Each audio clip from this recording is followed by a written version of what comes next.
दोस्तों, कैसे आप लोग। मैं उम्मीद करता हूं आप लोग ठीक होंगे। काफ़ी सारे लोगों का एक सवाल रहता है, कॉमन सवाल है ये, तकरीबन बहुत सारे लोगों ने सवाल किया था और करता भी है, और मन में भी बहुत सारे लोगों का ये सवाल रहता है कि हम जिस कंपनी में आए हैं वो कंपनी हमको अच्छा नहीं लग रहा है, तो क्या हम किस तरह से तनाजुल या दूसरे कंपनी या कफील के पास चले जाए। सऊदी मिनिस्ट्री ने ये साफ कहा है कि यानी 7 कारण बताया है। इन 7 कारण अगर आपको दिखाई दे रहा है तो आप बिना कहे हुए कफील के आप कहीं भी तनाजुल ले सकते हैं। किसी भी कफील को चुन लीजिए, देख लीजिए, बात कर लीजिए, आप अपना तनाजुल ले लीजिए। ये 7 रीज़न दिया है उन्होंने। 7 रीज़न में से कोई भी 1-2 रीज़न अगर आपको लगता है ये मेरे साथ गलत हो रहा है, फिर आप तनाजुल ले लीजिए। इस वीडियो को देखने के बाद शायद आपका जो सवाल है उसका जवाब मिल जाएगा। पूरा वीडियो देखिएगा, आपका सवाल का जवाब मिल जाएगा कि किन किन रीज़न से हम अपना तनाजुल करा सकते हैं बिना कफील को बताए हुए या बिना बात किए हुए। बिना बताए हुए ये मतलब होता है कि अब मान लीजिए अगर हमको यहाँ पे बहुत ज़्यादा तकलीफ दे रहा है, हम कहीं दूसरे जगह चले गए, बात कर लिए किसी कफील से, तो वो उनसे बात करके वो लोग अपना ट्रांसफ़र करवा लेता है। लेकिन इसमें दखल अंदाजी नहीं कर सकता है जो पुराना आपका कफील है वो, ठीक है, क्योंकि वो ऑलरेडी आपको तकलीफ दे रहा है, ठीक है। तो इस वीडियो में बने रहिए और चैनल पहले सब्सक्राइब और लाइक शेयर कर दीजिए। जो पुराने हैं वो तो नहीं भी करेंगे चलेंगे, जो नए आते हैं वो लोग चैनल सब्सक्राइब कर लीजिए और आखिर तक वीडियो देखिएगा। फिर आपको कोई भी कानून जो सऊदी के आते हैं वो पूरी तरह समझ में आएगा। आधा अधूरा देखने में नहीं समझ में आता है, ठीक है। पूरी वीडियो देखिए, फिर समझ में आएगा कि क्या कहा है सामने वाला ने और क्या हमको करना चाहिए, ठीक है। तो चलिए आगे बढ़ते हैं न्यूज़ की तरफ। मानव संसाधन और सामाजिक विकास मंत्रालय यानी MHRSD ने पुष्टि की है कि वेतन के भुगतान में देरी या कोई अन्य कारणों की स्थिति में घरेलू कर्मचारी अपने वर्तमान नियोक्ता की सहमति के बिना अपना प्रयोजन हस्तांतरित कर सकते हैं।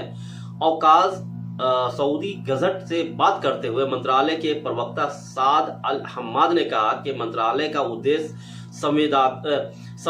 संविदात्मक संबंधों को बेहतर बनाना है, जो भर्ती के लचीलेपन और दोनों पक्षों के अधिकारों के संरक्षण में योगदान देता है। इस संबंध में मंत्रालय ने वर्तमान नियोक्ता की सहमति के बिना घरेलू श्रमिकों की सेवाओं को हस्तांतरित करने के लिए अपने पहले के फैसले को अपडेट किया है, ठीक है, और नए पैराग्राफ जोड़े जो कुछ मामलों में श्रमिक को दूसरे नियोक्ता को हस्तांतरित करने में सक्षम बनाते हैं।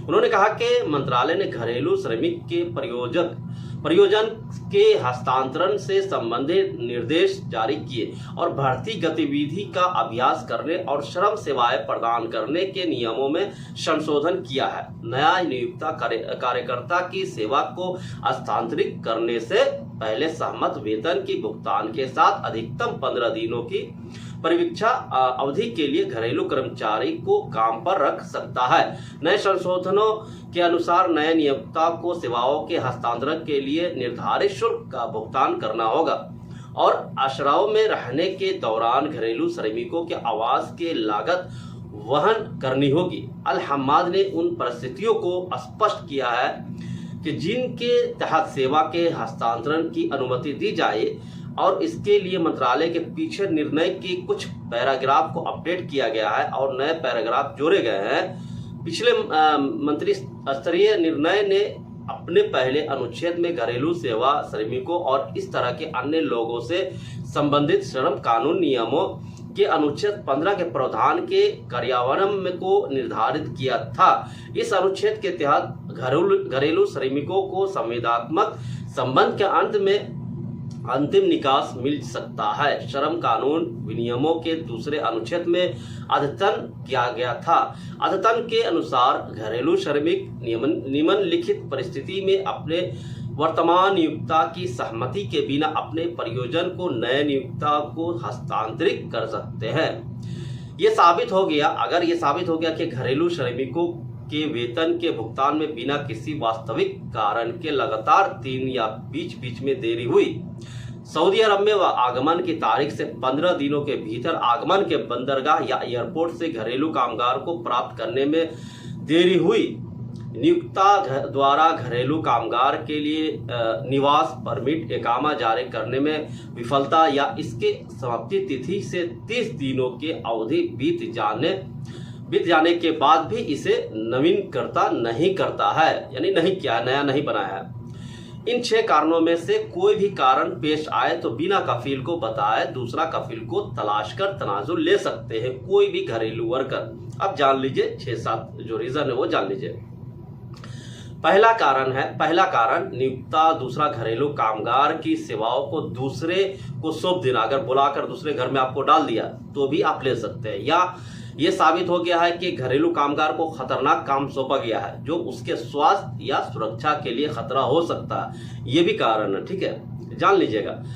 ये साबित हो गया है कि नियोक्ता या उसके परिवार के किसी सदस्य ने घरेलू कामगार के साथ दुर्व्यवहार किया है। दुर्व्यवहार यानी धक्का दे देना, गाली दे देना, मारपीट करना, यानी गलत शब्द बोलना, इस तरह का दुर्व्यवहार हुआ तो भी आप छोड़ दें। घरेलू कामगार द्वारा नियोक्ता के खिलाफ शिकायत की गई है और नियोक्ता शिकायत के जांच की प्रक्रिया को लंबा खींचता है, समझ रहे, केस कर दिया है वर्कर और उसको लंबा खींच रहा, जा ही नहीं रहा है कोर्ट में, तो भी आप अपने आप ले लें। या नियोक्ता ने घरेलू कामगार पर गलत भगौरा हरूफ रिपोर्ट दर्ज कर दिया है, अगर हरूफ लगा दिया तो भी आप छोड़ दें। नियोक्ता या उसके प्रतिनिधि का घरेलू कामगार विवाद निपटान समितियों के समक्ष 2 सत्रों के लिए उपस्थित होने में विफलता या यात्रा, कारावास या किसी अन्य कारण से नियोक्ता की अनुपस्थिति जिसके परिणाम स्वरूप वो घरेलू कामगार की मजदूरी का भुगतान करने में असमर्थ है, यानी आपको रख दिया है कहीं पे, आपको सैलरी ही नहीं दे रहा, आप कहीं दूसरे जगह चले गए या उसके पास उतना पैसा ही नहीं है, ये सब कारण से भी आप छोड़ सकते हैं। ठीक है, तो ये 6-7 कारण था जो बताया गया है, जो मिनिस्ट्री ने कहा है। इन 6-7 कारण अगर आपको समझ में आता है कि 6-7 कारण हमारे साथ है, रीजन है ये, तो ठीक है, कोई बात नहीं, आप छोड़ के दूसरा जगह तनाजुल ले लो, जब खुद कहा है गवर्नमेंट ने। ठीक है, तो मुझे लगता है कि आप लोगों का जो सवाल है उनका जवाब मिल गया होगा। तो मिलते हैं नेक्स्ट वीडियो में। Thank you.